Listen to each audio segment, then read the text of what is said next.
गिरीश नरेश परेश महेश विलेशय भूषण भो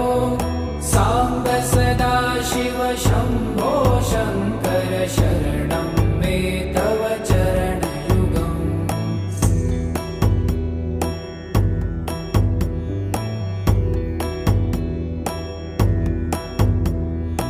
उमया दिव्य सुमङ्गल विग्रहया लिङ्गित वामाङ्ग विभो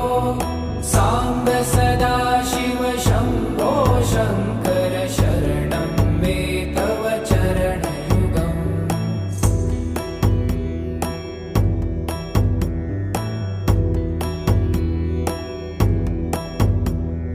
दूरीकुरु मामज्ञमनाथं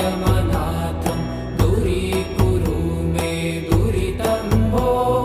साम्ब सदा शिव शम्भो शङ्कर शरणं मे तव चरणयुगम्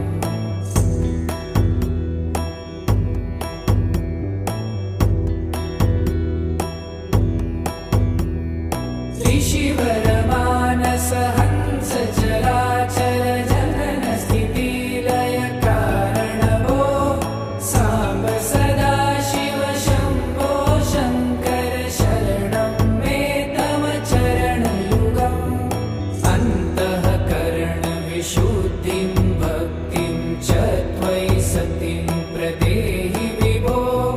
साम्ब सदा शिव शम्भो शङ्कर शरणं मे तव चरणयुगम्